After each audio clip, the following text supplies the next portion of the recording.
Hello guys, welcome back to my YouTube channel. ഇന്ന് ഞാനൊരു വ്ളോഗുമായിട്ടൊന്നും അല്ല വന്നിരിക്കുന്നത്. കുറച്ച് സമയം എൻ്റെ സബ്സ്ക്രൈബേഴ്സിനോട് സംസാരിക്കാൻ വന്നിരിക്കുകയാണ്. അപ്പോൾ ഹോസ്റ്റൽ ലൈഫ് ഒക്കെ കഴിഞ്ഞ് കോഴ്സ് കംപ്ലീറ്റ് ചെയ്ത് വീട്ടിൽ വന്നു. ഇനി എന്താണ് എൻ്റെ അടുത്ത പ്ലാൻ? കുറേ നാളിന് ശേഷം ക്യാമറയുടെ മുമ്പിൽ വന്നിരുന്ന് നിങ്ങളോട് കുറച്ച് കാര്യങ്ങൾ സംസാരിക്കാൻ വേണ്ടിയിട്ടാണ് ഞാൻ വന്നിട്ടുള്ളത്. എൻ്റെ ലൈഫിൽ കുറച്ച് മാറ്റങ്ങളൊക്കെ വന്നിട്ടുണ്ട്. അപ്പോൾ 4 വർഷത്തെ ഹോസ്റ്റൽ ലൈഫ് ഒക്കെ കഴിഞ്ഞാൽ വീട്ടിലേക്ക് വന്നതല്ലേ, സ്വാഭാവികമായിട്ടും കുറച്ച് ലൈഫിൽ കുറച്ച് മാറ്റങ്ങളൊക്കെ വന്നിട്ടുണ്ടാവും. അതുകൊണ്ട് ഇന്നൊരു ചെറിയ എൻ്റെ ഒരു ലൈഫ് അപ്ഡേറ്റ് എന്നൊക്കെ പറയാം. അതുപോലെ തന്നെ നമ്മുടെ ചാനലിൽ ഇനി എന്തൊക്കെ വീഡിയോസ് ആണ് വരാൻ പോകുന്നത്, ഇനി എന്തൊക്കെ കോണ്ടന്റ്സ് ആണ് ഞാൻ ചെയ്യാൻ പോകുന്നത്, അതിനെ പറ്റിയിട്ടുള്ള ഒരു ചെറിയൊരു വീഡിയോ ആദ്യമായിട്ടാണ് കാണുന്നതെങ്കിൽ എൻ്റെ പേര് റിത എന്നാണ്. അപ്പം ഇത്രയും നാളും hostel videos, vlogs, fashion reviews, get ready with me, അങ്ങനെയുള്ള ഡെയിലി വ്ളോഗ്സ്, കാര്യങ്ങൾ, നാച്ചുറൽ ആയിട്ടുള്ള എൻ്റെ ഹോസ്റ്റലിലെ വീഡിയോസും കാര്യങ്ങളൊക്കെ ആയിരുന്നു ഞാൻ ചെയ്തുകൊണ്ടിരുന്നത്. അപ്പോൾ ഞാൻ കുറച്ച് കാര്യങ്ങൾ പറയാം. ഞാൻ ഹോസ്റ്റലിൽ നിൽക്കാൻ പോകുന്നത് 4 വർഷങ്ങൾക്ക് മുമ്പാണ്. അപ്പോൾ 4 വർഷങ്ങൾക്ക് മുമ്പ് എന്ന് പറയുമ്പോൾ 2021 ഞാൻ ഹോസ്റ്റലിൽ നിൽക്കാൻ പോകുന്നത്. അപ്പോൾ ഇവിടുന്ന് എല്ലാവരും കുറേ സാധനമൊക്കെ ആയിട്ട് എന്നെ ഹോസ്റ്റലിൽ കൊണ്ടുപോയി വിട്ടു. അവിടെ ചെന്ന് കഴിഞ്ഞപ്പോൾ ഞങ്ങൾക്ക് ഫസ്റ്റ് ഒരു ഹോസ്റ്റൽ ഉണ്ടായിരുന്നു. അപ്പോൾ ആ ഹോസ്റ്റലിലാണ് ഞാനും എൻ്റെ ഒരു ഫ്രണ്ട് ഉണ്ടായിരുന്നു. ഞങ്ങൾ രണ്ടും ഒരുമിച്ചാണ് ഇവിടുന്ന് ക്ലാസ്സിനായിട്ട് പോയത്. അപ്പോൾ വീട്ടിൽ നിന്ന് എല്ലാവരും കൂടെ കൊണ്ടുവിടുവാണല്ലോ. അപ്പോൾ അങ്ങനെ ഹോസ്റ്റലിൽ കൊണ്ടുപോയി വിട്ടു. അപ്പം ആ ഹോസ്റ്റലിൽ ചെന്നപ്പോൾ തന്നെ സീനിയർ ഒരു ചേച്ചി ഉണ്ടായിരുന്നു. ഇപ്പം ചേച്ചി വീഡിയോ കാണുന്നുണ്ടായിരിക്കും. പുള്ളിക്കാരിയാണ് സാധനങ്ങളൊക്കെ വാങ്ങിച്ച് നമുക്ക് റൂമൊക്കെ കാണിച്ചു തന്നു. റൂം കണ്ടപ്പോഴൊന്നും എനിക്ക് ഇഷ്ടമായിട്ടേ ഇല്ല. എനിക്ക് ഒട്ടും എന്തോ നമ്മൾ ആദ്യമായിട്ട് ചിലപ്പോൾ വീട്ടിലെ റൂമിൽ നിന്നൊക്കെ നിന്നുകൊണ്ടായിരിക്കും എനിക്കത് കണ്ടിട്ട് അങ്ങോട്ട് ദഹിച്ചില്ല. അപ്പം ഞാൻ എൻ്റെ കൂടെ പോയി ഫ്രണ്ടിനോട് പറഞ്ഞു, എടി എന്തുവാ ഇത്, എനിക്ക് വയ്യ, ഇതെന്തുവാ എടി, നമുക്ക് ഇവിടുന്ന് പോയാൽ മതിയായിരുന്നു. ആദ്യം കോളേജ് കാണാൻ പോയായിരുന്നു ഞങ്ങൾ, അപ്പം തന്നെ മാറിയാൽ മതിയായിരുന്നു എന്നൊക്കെയാണ് പറഞ്ഞു തുടങ്ങുന്നത്. അങ്ങനെ ആ ഹോസ്റ്റലിൽ കയറി. അപ്പം ജനലൊക്കെ ആണെങ്കിൽ അടയ്ക്കാനൊന്നും പറ്റുന്നില്ല. അപ്പം അമ്മ എന്നോട് പറഞ്ഞു, ഇനിയിപ്പോൾ ഇത്ര ആയില്ലേ, നീ ഫീസൊക്കെ അടച്ചില്ല, നീ ഇവിടെ നിൽക്കുക, പോകെ അഡ്ജസ്റ്റ് ആയിക്കോളും എന്നൊക്കെ പറഞ്ഞു. അപ്പം ഞങ്ങൾ 2 പേരുള്ള റൂമായിരുന്നു ആദ്യമേ. പിന്നെ ഒരു 3ാമതൊരാൾ വരുന്നത്. വീട്ടിൽ നിന്നാണ് അവളെയും കൊണ്ടൊക്കെ വിട്ടത്. അപ്പോൾ 3ാമത്തെ ആൾ റൂമിലേക്ക് വന്നല്ലോ. വന്നപ്പോൾ ഞങ്ങൾ ഇങ്ങനെ വിചാരിച്ചു, ഇനി ആരാടി വരാൻ പോകുന്നത്, നമ്മളുടെ കമ്പനിയൊക്കെ ആയിരിക്കും, എങ്ങനെ ആയിരിക്കും എന്നൊന്നും അറിയത്തില്ലല്ലോ എന്നൊക്കെ ഞങ്ങൾ ഇങ്ങനെ പറഞ്ഞു. അപ്പോൾ 3ാമത്തെ ആൾ വന്നതിൻ്റെ അന്ന് ഒരു 1 വീക്ക് ആയെന്ന് തോന്നുന്നു ഞങ്ങൾ ഞങ്ങൾ ഹോസ്റ്റലിൽ ജോയിൻ ചെയ്തിട്ട് ഒരു 1 വീക്ക് ആയെന്ന് തോന്നുന്നു. ഞങ്ങൾ 3ാമത്തെ ആൾ വന്നപ്പോൾ ഞങ്ങൾ റൂമിലെ കാര്യങ്ങൾ, ഹോസ്റ്റലിൽ ഇതുവരെ ഞങ്ങൾ കണ്ട കാര്യങ്ങളെല്ലാം പറഞ്ഞുകൊണ്ടിരുന്ന സമയത്ത് കുറേ പേരിങ്ങനെ റൂമിലേക്ക് വന്ന്. അന്ന് ചെറിയൊരു റാഗിങ്ങും കാര്യങ്ങളൊക്കെ ഉണ്ടായിരുന്നു. അപ്പോൾ ഞങ്ങൾ അതൊന്നും എന്നോട് പറയുന്നില്ല. അപ്പോൾ അങ്ങനെ കുറച്ച് പ്രശ്നമൊക്കെ ഉണ്ടായി. അത് കഴിഞ്ഞിട്ട് 4ാമത്തെ ആൾ വന്നു.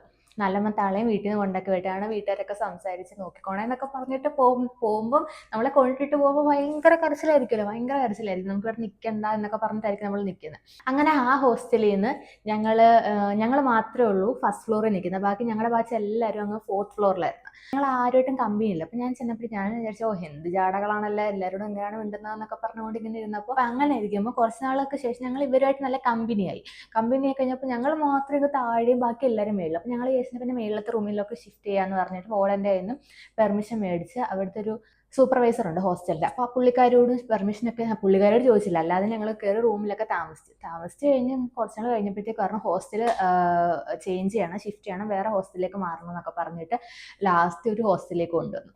അവിടുന്ന് മാറി വേറൊരു ഹോസ്റ്റലിലേക്ക് വന്നു. അങ്ങനെ ഞങ്ങൾ ലാസ്റ്റ് ഇന്റേൺഷിപ്പിൻ്റെ സമയത്ത് നിന്നെന്ന് പറയുമ്പോൾ ഞങ്ങളുടെ ഇന്റേൺഷിപ്പ് ചെയ്യുന്ന ഹോസ്പിറ്റലിൻ്റെ 4th ഫ്ലോറിലായിരുന്നു നിന്നിരുന്നത്. അതാണ് എൻ്റെ ഒരു ഹോസ്റ്റൽ ഷിഫ്റ്റിങ്ങിൻ്റെ കാര്യം. അപ്പം ഞാൻ മൊത്തത്തിൽ ഒരു 4 ഹോസ്റ്റലിൽ നിന്നിട്ടുണ്ട്. അതിൽ ഒരു ഹോസ്റ്റലിൽ തന്നെ 1, 2, 3 റൂം ചേഞ്ച് ചെയ്തിട്ടുമുണ്ട്. ഞാൻ പറഞ്ഞു വന്നത്, നമ്മൾ അത്രയും കരഞ്ഞ് വീട്ടിൽ നിന്നാൽ മതി എന്നൊക്കെ പറഞ്ഞിട്ടാണ് ആദ്യം ഹോസ്റ്റലിലേക്ക് പോയെങ്കിലും 4-5 വർഷം പോയതുപോലും നമ്മൾ അറിഞ്ഞില്ല. സത്യം പറഞ്ഞില്ല, ഞങ്ങളുടെ കോളേജ് എന്ന് പറഞ്ഞാൽ ഞാനൊന്നും പറയുന്നില്ല. നമ്മൾ ഈ പുറത്ത് പഠിക്കാൻ പോകുന്ന, അതും മെഡിക്കൽ പഠിക്കാൻ പോകുന്നവർക്കൊക്കെ അറിയായിരിക്കും, ഒട്ടും അഡ്ജസ്റ്റ് ചെയ്യാൻ പറ്റാത്ത ഒരു കൾച്ചറായിരിക്കും നമ്മുടെ കോളേജിൻ്റെ എന്ന് പറയുന്നത്. പിന്നെ അവിടുത്തെ സ്റ്റാഫുകളുടെ അതിൻ്റെയൊക്കെ ഇടയിൽ നമുക്ക് ആകെപ്പാടുള്ള റിലീഫ് എന്ന് പറഞ്ഞാൽ ഹോസ്റ്റൽ ലൈഫ് ആയിരുന്നു. കുറച്ച് ആദ്യമേ ഒന്നും ആരോടും മിണ്ടത്തില്ലെങ്കിലും ലാസ്റ്റ് ഒക്കെ ആയപ്പോഴത്തേക്കും എല്ലാവരോടും കമ്പനിയായി, കൂട്ടായി, അങ്ങനെ എന്തും പറയാം. അടിപൊളിയായിരുന്നു, ഒന്നും പറയില്ല അതിനെപ്പറ്റി, അടിപൊളിയായിരുന്നു. ഇന്നലെ രാത്രി ഞാൻ കിടന്നിട്ട് ഇങ്ങനെ ആലോചിച്ചു, ഹോസ്റ്റലിലായിരുന്നെങ്കിൽ ഇപ്പം ഈ ഒരു ശോക അവസ്ഥയൊന്നും ഇല്ലായിരുന്നു. അടിച്ചു പൊളിച്ച് നിൽക്കുമായിരുന്നു, എല്ലാവരോടും എല്ലാം സംസാരിക്കാം, കഥ പറയാം, രാത്രി ഒരുമിച്ചിരുന്ന് സിനിമ കാണാം, രാത്രി ആകുമ്പോൾ ഫുഡ് കഴിക്കാൻ പോകാം, എന്തെങ്കിലും വിശക്കെന്ന് പറയുമ്പോൾ മാഗി ഉണ്ടാക്കാം, നമുക്ക് വയ്യെന്ന് പറയുമ്പോൾ ചായ ഉണ്ടാക്കി തരാൻ ആൾക്കാർ, ഇങ്ങനെ കുറേ കാര്യങ്ങൾ പറഞ്ഞു വന്നത്.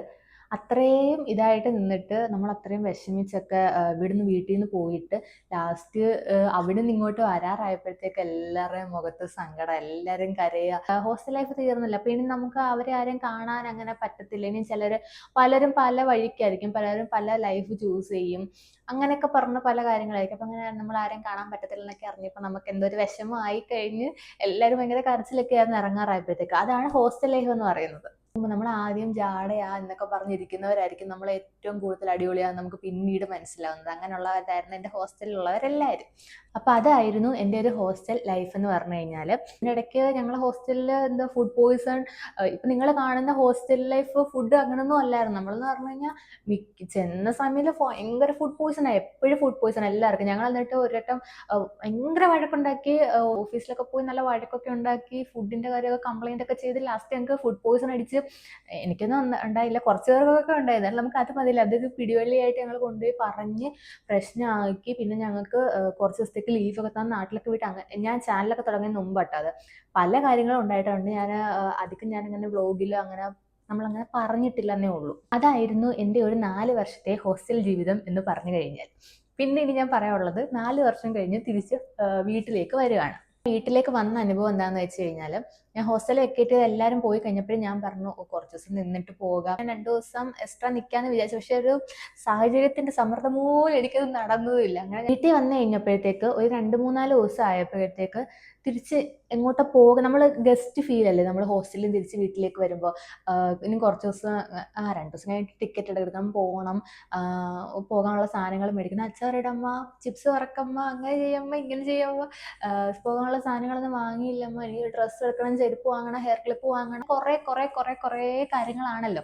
അപ്പൊ അതൊന്നും ഇല്ല. ഈ 4 ദിവസം കഴിഞ്ഞപ്പോഴും ഞാൻ പിന്നെ റിയാലിറ്റിയിലേക്ക് തിരിച്ചു വരാൻ തുടങ്ങി. ഇനി അതൊന്നും ഇല്ലല്ലേ. ഇപ്പോഴാണ് ശരിക്കും മനസ്സിലായത് ഞാൻ ഒന്നും ഇല്ല. അപ്പൊ പണ്ടത്തെ ആ ഒരു ലൈഫ് എല്ലാം കഴിഞ്ഞു, എല്ലാം തീർന്നു. ഞാനും എൻ്റെ റൂമും വീട്ടിലുള്ളവരെ മാത്രം കണ്ടുകൊണ്ട് ഇങ്ങനെ ഇരിക്കേണ്ട ഒരു അവസ്ഥയാവുമെന്ന്. ഇപ്പോഴത്തെ എൻ്റെ ഫീലിങ്സിനെ പറ്റി പറയാനാണെന്നുണ്ടെങ്കിൽ, ഉപദേശമായിട്ട് തരാനാണെങ്കിൽ, ഓരോ കോഴ്സ് എടുത്ത് പഠിക്കുമ്പോഴും ആ കോഴ്സ് എന്താണ്, അതിൻ്റെ ജോലി എന്താണ്, അത് പഠിച്ചാൽ ജോലി ഉണ്ടോ എന്നൊക്കെ നല്ലപോലെ ആലോചിച്ച് തീരുമാനിച്ച് സ്വന്തം ഇഷ്ടപ്രകാരം മാത്രം പോവുക. ഞാൻ സ്വന്തം ഇഷ്ടപ്രകാരമാണ് പോയത്, എന്നാലും എനിക്ക് അസുഖം. ഇനി എനിക്ക് എന്ത് ചെയ്യാനാണ് പ്ലാൻ? ഇനി എന്താണ് പ്ലാൻ എന്ന് വെച്ച് കഴിഞ്ഞാൽ, ഞാൻ തൽക്കാലം ജോലി തിരക്കിയിട്ടില്ല. ഇനി എന്താണ് പ്ലാൻ എന്ന് ഞാൻ ആലോചിച്ചിട്ടും ഇല്ല, അതാണ് സത്യം. പക്ഷേ ജോലി നോക്കണം. കുറച്ച് കാര്യങ്ങൾക്ക് വേണ്ടി വെയിറ്റിംഗ് ആണ്. അത് കഴിഞ്ഞതിന് ശേഷം നമ്മൾ ജോലി കാര്യങ്ങളൊക്കെ ആയിട്ട് നോക്കാം. അതാണ് ഇനിയുള്ള പ്ലാൻ എന്ന് പറഞ്ഞു കഴിഞ്ഞാൽ. പിന്നെ നമ്മുടെ ചാനലിൽ ഇനി എന്തൊക്കെ കണ്ടന്റ് ആണ് വരിക? നിങ്ങൾ ഇത്രയും നാളായിട്ടും ചാനലിൽ എന്തൊക്കെ പുതിയ കണ്ടന്റ് വരാം എന്ന് ചോദിച്ചു കഴിഞ്ഞാൽ, നിങ്ങൾ ഹോസ്റ്റൽ ലൈഫൊക്കെ മറന്നേക്ക്. നിങ്ങൾക്ക് ഇഷ്ടപ്പെടുന്ന രീതിയിലുള്ള പുതിയ കോണ്ടന്റ്സ് കൊണ്ടുവരാൻ ഞാൻ ശ്രമിക്കാം. ഇപ്പൊ നമ്മൾ 70K സബ്സ്ക്രൈബേഴ്സ് ആയിട്ടോ. ഇനി ഇതല്ല, ഇതിനേക്കാട്ടിലും ഒരുപാട് ദൂരം നമ്മൾ സഞ്ചരിക്കണം. എൻ്റെ ഒരു ഡ്രീം ലൈഫാണിത് സത്യം പറഞ്ഞു കഴിഞ്ഞാൽ. എനിക്കറിയത്തില്ല ഇതിനെപ്പോഴാണ് സക്സസ് ആവുന്നേ, ഇതിന് എപ്പോഴാണ് ഞാൻ രക്ഷപ്പെടാൻ പോകുന്നത് എന്നൊന്നും എനിക്കറിയത്തില്ല. പക്ഷെ എൻ്റെ ഭയങ്കര ഡ്രീമാണ് ഈ ഒരു ഫീൽഡ് എന്ന് പറഞ്ഞു കഴിഞ്ഞാൽ. ഞാൻ ഇവിടം വരെയൊക്കെ എത്തി. അപ്പോൾ ഇനി എവിടെയെങ്കിലുമൊക്കെ എത്തുമായിരിക്കും. അതെത്തണമെങ്കിൽ നിങ്ങൾ എന്നെ സപ്പോർട്ട് ചെയ്യണം. പിന്നെ എന്നെ കൊണ്ട് പറ്റുന്ന രീതിയിൽ മാക്സിമം ഞാൻ നിങ്ങളെ എന്റർടൈൻ ചെയ്യുന്ന രീതിയിലുള്ള വ്ളോഗ്സും കാര്യങ്ങളും കണ്ടന്റ്സും ഒക്കെ കൊണ്ടുവരാൻ നോക്കാം. പിന്നെ സമയത്തിന് ചെറിയ പ്രശ്നങ്ങളുണ്ട്. എന്നാലും ഇപ്പോൾ ഫുൾ ടൈം ഞാൻ ഇതിന്റെ പുറകെയാണ്. പുതിയ കോണ്ടന്റ്സ് എന്തൊക്കെയുണ്ട് ഞാനിങ്ങനെ തിങ്ക് ചെയ്തുകൊണ്ടേ ഇരിക്കുകയാണ് ഫുൾ ടൈം. ഇതിന് വേണ്ടിയിട്ട് തന്നെ ഞാനിങ്ങനെ നിൽക്കുകയാണ്. നമ്മൾ ഇഷ്ടപ്പെടുന്ന ഒരു കാര്യം നമുക്ക് കഷ്ടപ്പെട്ട് ചെയ്താലും നമുക്കത് രസമായിട്ടേ തോന്നത്തുള്ളൂ എന്നേ ഞാൻ പറയത്തുള്ളൂ. ഒരു ദിവസം ചിലപ്പോൾ 5, 6, 7 വീഡിയോ ഒക്കെ എടുത്തിട്ടുണ്ട്. ഡ്രസ്സിന്റെ വീഡിയോ ആണെങ്കിലും പിന്നെ 5 വീഡിയോ ഒക്കെ അടുപ്പിച്ചെടുത്തിട്ടുണ്ട്. 5 വീഡിയോ ഒക്കെ എടുക്കുക എന്ന് പറഞ്ഞാൽ ഭയങ്കര കഷ്ടപ്പാടാണ്. ഞാൻ ചെയ്യുന്നവരൊക്കെ ഞാൻ സമ്മതിച്ച്. പക്ഷെ ആ ഒരു 5 വീഡിയോ എടുത്തു കഴിയുമ്പോൾ ഞാൻ ടയേർഡ് ആവുമെങ്കിലും, പക്ഷെ അതെനിക്ക് മാനസികമായിട്ട് ഞാൻ ടയേർഡ് ആവത്തില്ല. എനിക്ക് പിന്നെയും ചെയ്യാന്നൊരു ആ ഒരു മൈൻഡ് ആയിരിക്കും. കാരണം അതെനിക്ക് ഇഷ്ടമായിട്ട് ചെയ്യുന്നതുകൊണ്ടാണ് അങ്ങനെ. അപ്പോൾ ഇതൊക്കെയാണ് എൻ്റെ ഒരു ലൈഫ് അപ്ഡേറ്റ് എന്ന് പറഞ്ഞു കഴിഞ്ഞാൽ. നിങ്ങളോടെല്ലാം പറഞ്ഞു എന്നാണ് എനിക്ക് എൻ്റെ ഒരു വിശ്വാസം. കുറച്ച് കാര്യങ്ങൾ ഹോസ്റ്റലിൽ നിന്ന് വന്നതിന് ശേഷം നിങ്ങളോട് പറയണമെന്നുണ്ടായിരുന്നു. അപ്പോൾ അതൊക്കെയാണ് കേട്ടോ ഇത്. കോഴ്സ് കഴിഞ്ഞില്ലേ, കല്യാണമാണോ എന്നൊന്നും ചോദിക്കണ്ട. കല്യാണമൊന്നും ഇപ്പോഴൊന്നും ഇല്ല. ഇനിയിപ്പോൾ അങ്ങനത്തെ കമൻസ് ഒന്നും വേണ്ട. ആരും ചോദിച്ചില്ല, എന്തായാലും ഞാൻ പറഞ്ഞതാ. കേൾക്കാൻ നിൽക്കുന്ന ആരെങ്കിലും ഒക്കെ കാണും, അതുകൊണ്ട് ഞാൻ പറഞ്ഞതേ ഉള്ളൂ കേട്ടോ. ഇനിയിപ്പോൾ കല്യാണം ഒന്നും ഇല്ല. അപ്പോൾ ഇത്രയും നാൾ കൂടെ നിന്ന് സപ്പോർട്ട് ചെയ്ത എല്ലാവർക്കും ഒരുപാട് നന്ദിയുണ്ട്. നമ്മുടെ ചാനലിൽ ഒരു ഗീവ് അവേ ഒക്കെ വരുന്നുണ്ട്. ഈ കമന്റ് പിക്കറൊക്കെ എടുക്കണമെന്ന് എനിക്ക് നല്ല ആഗ്രഹം ഉണ്ടായിരുന്നു. അതിന് വേണ്ടിയിട്ട് ഞാൻ കുറച്ച് സാധനങ്ങൾ എന്തൊക്കെയോ ഓർഡർ ചെയ്തൊക്കെ വെച്ചാണ്, പക്ഷെ അതെല്ലാം ഹോസ്റ്റലിൽ എവിടേക്കോ പോയി മിസ്സായിപ്പോയി. അതുകൊണ്ടാണ് ഞാൻ കമന്റ് പിക്കർ എടുക്കാഞ്ഞത്. ഈ വീക്കോ അടുത്ത വീക്കോ എല്ലാം ഒരു ഗീവ് അവേ ആയിട്ട് വരാം. അപ്പോൾ ഇത്രേ ഉള്ളൂ. നമ്മൾ ഇനി പുതിയ പുതിയ വീഡിയോസ് ഒക്കെ ആയിട്ട് വീണ്ടും കാണാം. പുതിയ പുതിയ കോണ്ടന്റ് ഒക്കെ ആയിട്ട് വരാം. പുതിയ പുതിയ ലോങ് വീഡിയോസ് ഒക്കെ ആയിട്ട് വരാം. ഇനി കുറേ വീഡിയോകൾ നമുക്ക് എല്ലാവർക്കും ഒരുമിച്ചിരുന്ന് കുറേ കാര്യങ്ങൾ സംസാരിക്കാം. ലൈവ് ഒക്കെ ആയിട്ട് വരാം. എന്നെക്കൊണ്ട് പറ്റുന്ന കൂട്ട് കൂടുതൽ നിങ്ങളെ എൻ്റർടൈൻ ചെയ്യാൻ നോക്കാം. ഗീവ് അവേ ഒക്കെ തരാം. നമ്മുടെ ചാനൽ അങ്ങനെ വളർന്ന് വലുതാകട്ടെ. ദൈവം സഹായിക്കട്ടെ. ഇന്നത്തെ ഈ വീഡിയോ നമുക്ക് ഇവിടം കൊണ്ട് അവസാനിപ്പിക്കാം. അപ്പോൾ ഇത്രേ ഉള്ളൂ. നമുക്കിനി ഒരു പുതിയ വീഡിയോ ആയിട്ട് കാണുന്നവർക്ക് എല്ലാവർക്കും